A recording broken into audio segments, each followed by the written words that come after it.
Bismillahirrahmanirrahim. Assalamualaikum warahmatullahi wabarakatuh. Waalaikumsalam warahmatullahi wabarakatuh. Alhamdulillah, sekarang saya ada di SDN Cincin 1 sama Pak CGP yang hebat. Ini ada Pak Dedeng Alhamdulillah. dan Bu Rina. Sekarang sesi ke berikutnya dengan Pak Dedeng. Kita ngobrol-ngobrol, biasa refleksi Pak ya. Iya Pak. Kemudian kita juga akan hasilnya, bagaimana persiapan kedepannya juga. Kita udah mau akhir Pak, udah di Ya, PI 7 nih ya. PI 7 nih, udah mau ke akhir, mau 2 terakhir nih. Kabar gimana? Pak. Gimana kabarnya? Alhamdulillah. Gimana Pak Rian? Sehat? Sehat, alhamdulillah. Alhamdulillah. Setelah kemarin saya udah ngirim Pak ya, ngirim filenya tentang survei 360 derajat, feedbacknya dari guru, siswa, pas sekolah dan diri sendiri Pak ya. Kita akan bahas itu juga. Kemudian dari selama proses semuanya Pak, setelah Loka 7 apa saja yang sudah berjalan dan apa capaiannya Pak? Setelah kita melewati festival di Lokakarya 7 Panen Karya itu kita bisa melihat bagaimana harapan dari pendidikan guru penggerak ini bisa berdampak kepada murid.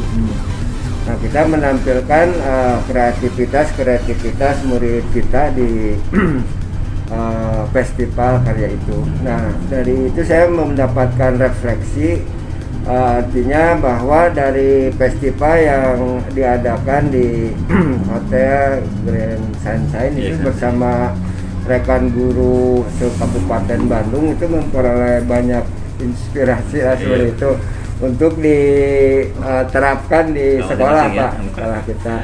Jadi alhamdulillah banyak sekali ilmu yang kita dapatkan dari pendidikan guru penggerak ini untuk dikembangkan di sekolah, yaitu pengembangan program-program yang berdampak pada murid. Alhamdulillah. Sekarang kita mulai ke bagian inti, kita akan ngobrol Pak ya, tentang refleksi perubahan pembelajaran kita selama 8 bulan ini, kemudian refleksi penerapan komunitas praktisi yang sudah dirilis Bapak, dan diskusi tentang rencana belajar mandiri ke depan Pak ya. Kita akan diskusi tugas modul 33 Pak ya? Iya. 33 ya. Bagaimana prosesnya Pak? Proses pembuatan artikelnya dan pengembangan program yang sudah Pak murid. Jadi alhamdulillah setelah kita melewati 8 bulan pembelajaran ini, tentu yang kita harapkan dan saya sudah laksanakan adalah bagaimana kita membawa proses pembelajaran di kelas Pak kepada murid. Nah, itu ada perubahan-perubahan besar sebetulnya, yaitu yang dirasakan oleh saya sendiri dan oleh murid. Jadi murid dengan pembelajaran yang kita dapatkan dari PGP ini dapat belajar secara menyenangkan gitu.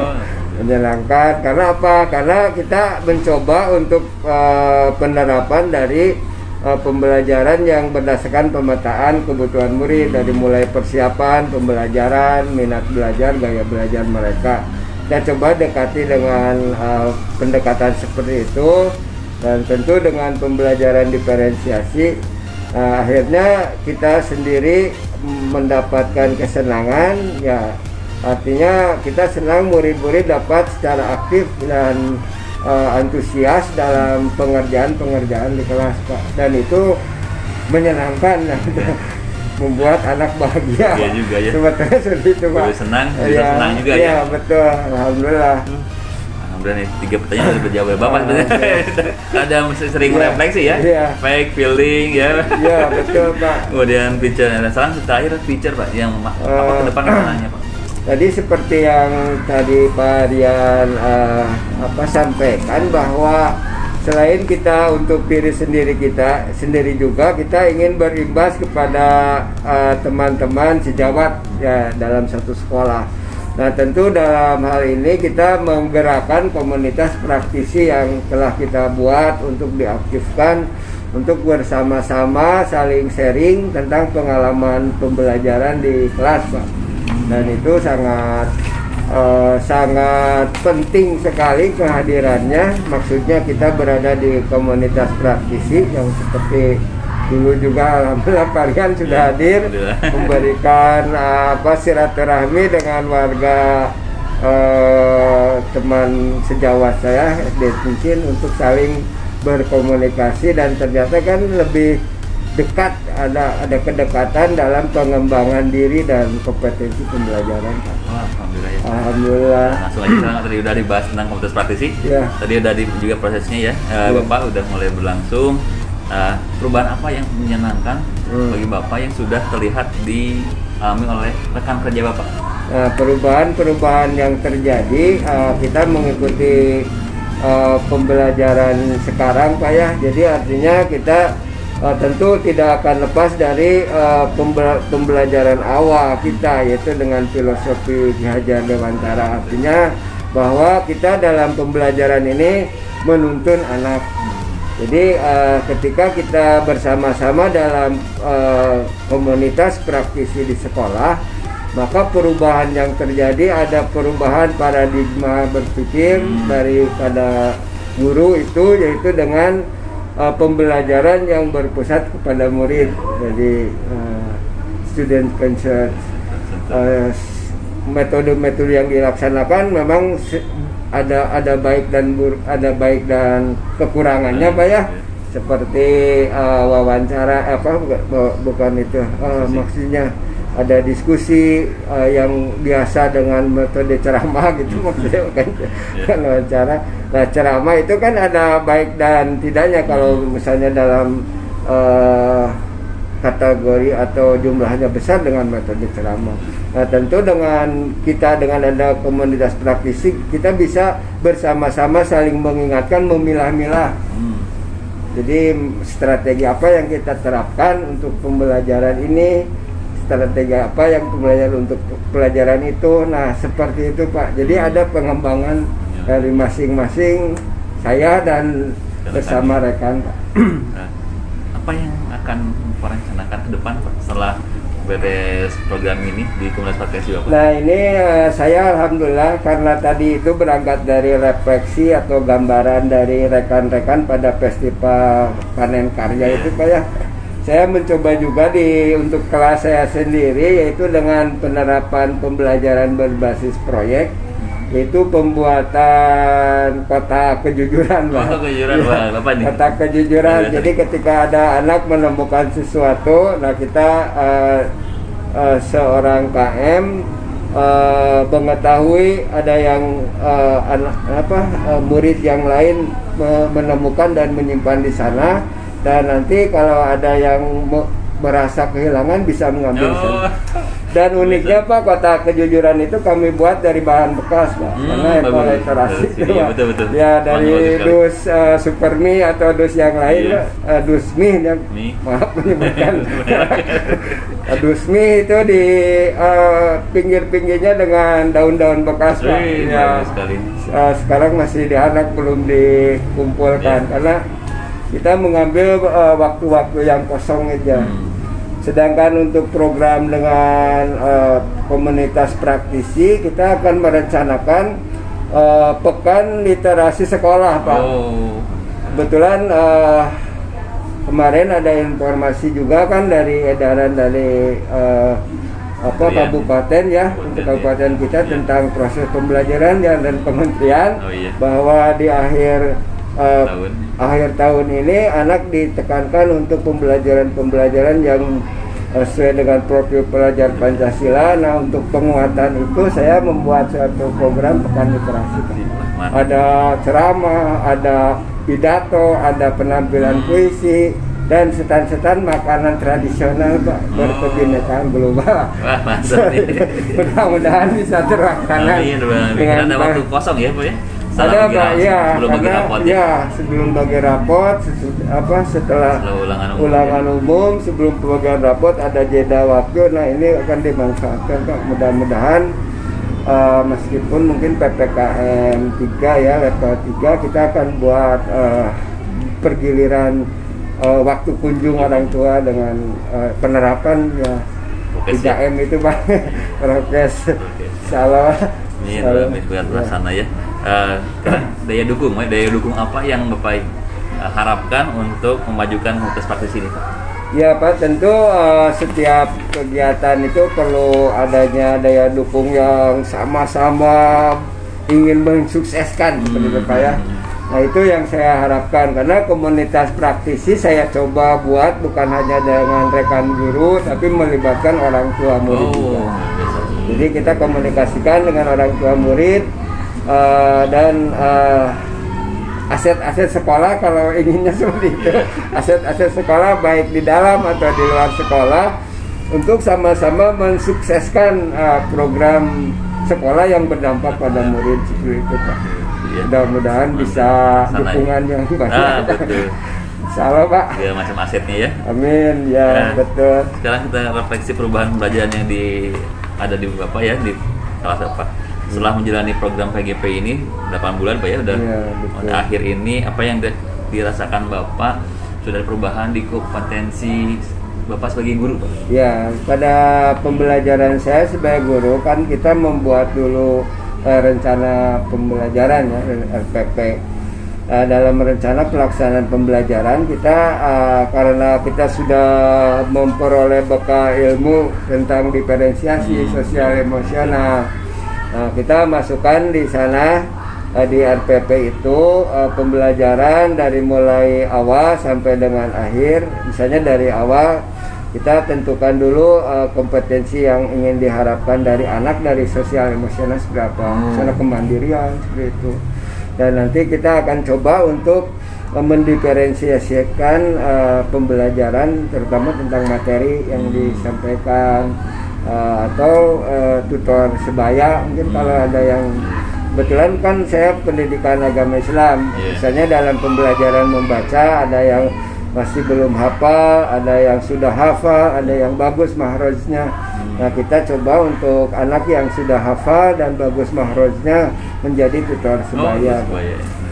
Alhamdulillah kepemimpinan murid juga sudah muncul ya. Sudah muncul Pak, ketika misalnya ada pembelajaran pembacaan Al-Quran, ada anak yang tidak bawa Iqra karena belum sampai Al-Quran Pak.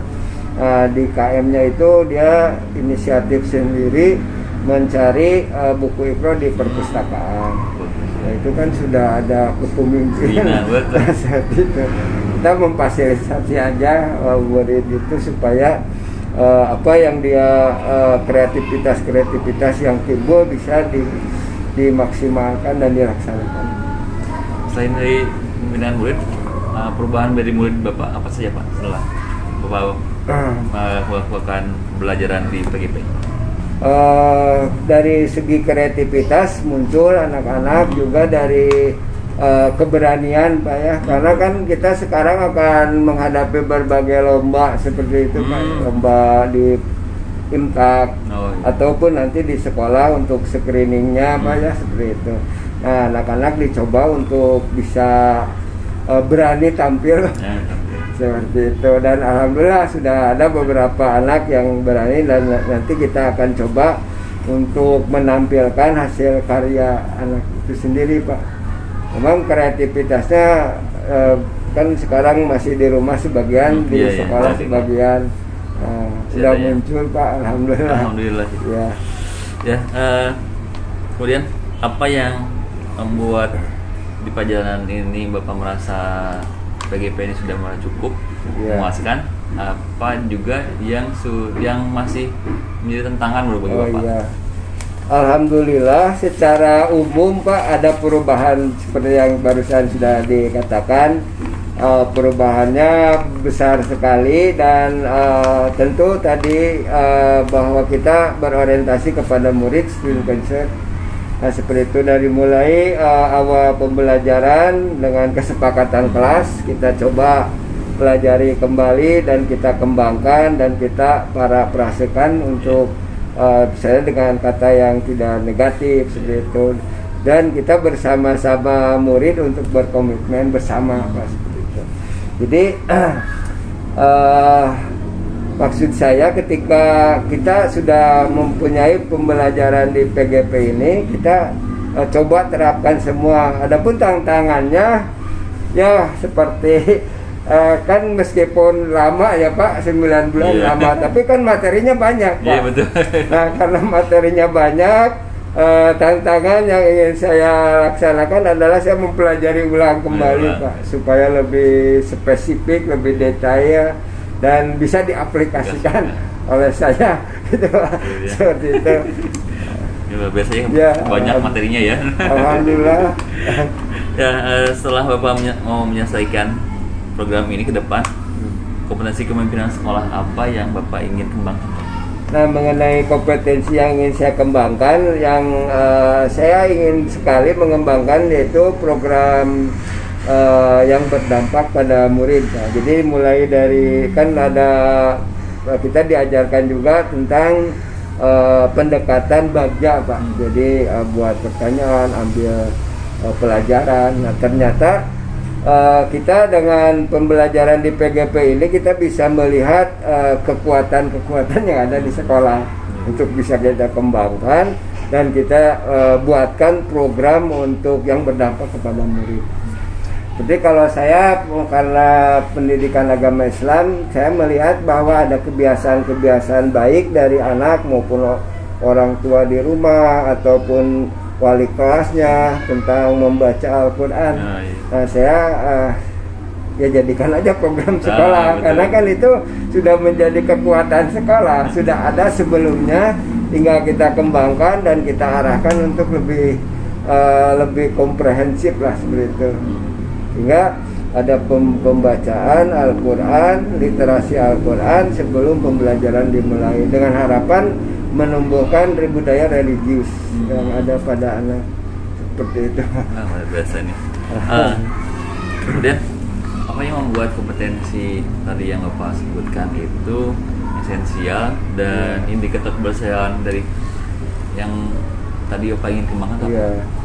Jadi kenapa itu bisa esensial? Karena kan kita mengacu kepada tujuan dari pendidikan di Indonesia ini Pak, yaitu membentuk pelajar Indonesia yang mempunyai profil pelajar Pancasila. Nah, dari program-program yang telah saya tadi sebutkan itu diantaranya dengan festival, insya Allah pekan festival literasi, juga dengan hal-hal yang dilakukan saya di kelas, dan program yang ada di pemerintah dengan menggunakan aset-aset yang ada di sekolah ini, yaitu menumbuh kembangkan apa yang menjadi harapan kita untuk menjadikan pelajar Indonesia Pak, seperti menumbuhkan religiusnya, kreativitasnya, berkebinekaan global seperti itu. Jadi menurut saya sangat penting sekali Pak, dan alhamdulillah dukungannya besar sekali ya dari sekolah, dari teman seperti itu Pak.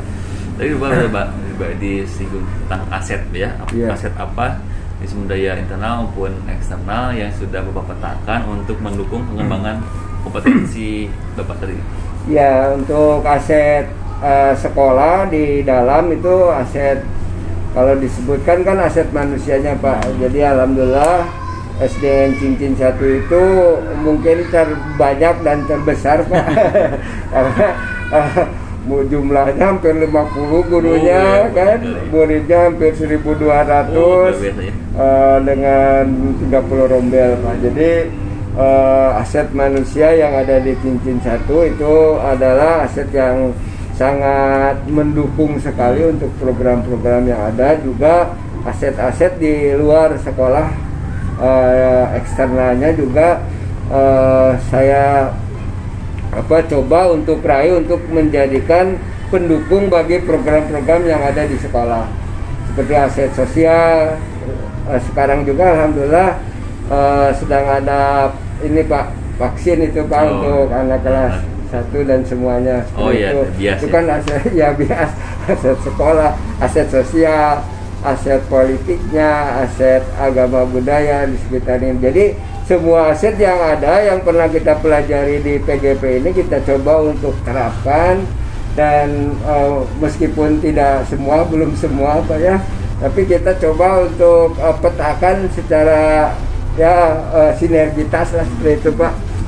Alhamdulillah dengan perpustakaan daerah juga, karena kan sini perpustakaannya alhamdulillah sudah pernah jadi juara. Oh, alhamdulillah. Nah, seperti itu. Ya, banyak belajar Jadi, nih. ya banyak sekali Pak, alhamdulillah.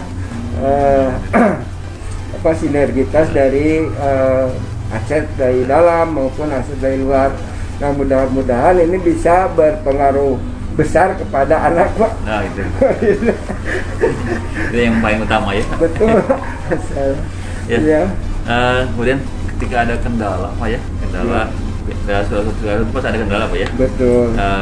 Dari pengembangan kompetensi Bapak tadi, apa rencana Bapak untuk bagaimana mengatasinya? Kemudian caranya untuk strategi kedepannya apa? Ya, kendala yang ada mungkin sekitar waktu saja kalau menurut saya Pak. Misalnya kita koordinasi ke suatu aset yang kita coba untuk manfaatkan. Nah, kan itu harus ketemu orang, juga membuat nota kesepakatan seperti itu. Pengembangan UKS di sekolah, kebetulan di sini ada klinik cincin dekat sekali kan. Jika ada sesuatu hal ingin ada maksudnya pencerahan mengenai pertolongan pertama itu Pak ya, kan ya, kita bisa langsung, ya, datangkan dari sana. Nah, untuk membuat kesepakatan itu dan juga karena di komunitas praktisi juga kan tidak semua paham secara benar. Nah, itu mungkin perlu kontinuitas ICT-nya bukan ICT untuk berbicara itu Pak, di lingkungan komunitas praktisi itu Pak. Seperti itu. Ya, alhamdulillah. Kalau strategi ke depannya tuh pengembangan potensi Bapak? Strategi yang saya ingin kembangkan yaitu tentang strategi yang itu Pak, Bagja itu Pak.